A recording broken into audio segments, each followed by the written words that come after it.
আমরা আমাদের পরবর্তী জেনারেশন আমাদের সন্তানদেরকে বারবার ফিলিস্তিন ইতিহাস শোনাবো। তাদেরকে বলবো যে কেন আমরা ফিলিস্তিনকে ভালোবাসতাম। এই ফিলিস্তিন নবীদের পুণ্যভূমি। এই ফিলিস্তিনে হযরত ইব্রাহিম আলাইহিস সালাম সর্বপ্রথম হিজরত করেন এবং পরবর্তীতে স্ত্রী সারার সাথে সেখানে বসবাস করেন।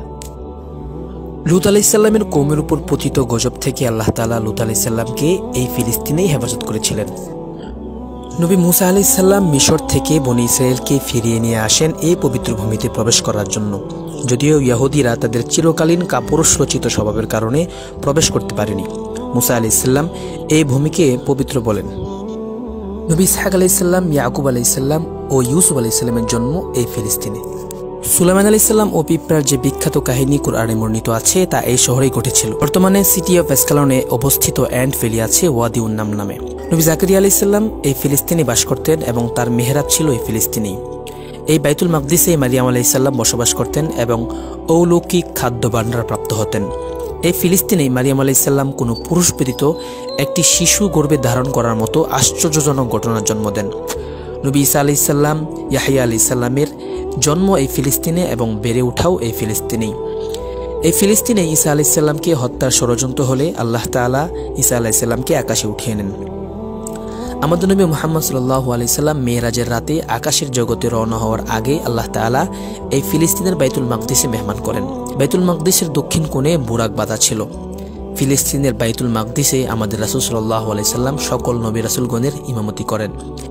মিরাজের রাতে নামাজ ফরজ হওয়ার পর মসজিদুল আকসাই ছিল মুসলমানদের প্রথম কিবলা। কিয়ামতের আগে ঈসা আলাইহিস সালাম ফিলিস্তিনের কাছাকাছি শামের পবিত্র শহর দামেশকে আসমান থেকে নেমে আসবেন। ঈসা আলাইহিস সালাম দাজ্জালকে শামের বাবেলুদের কাছে হত্যা করবেন।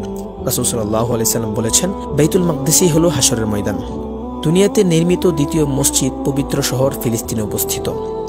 বুখারী শরীফে আছে, পৃথিবীতে মাত্র ৩টি মসজিদ ব্যতীত অন্য সকল মসজিদে ইবাদতের উদ্দেশ্যে ভ্রমণ করা নিষিদ্ধ।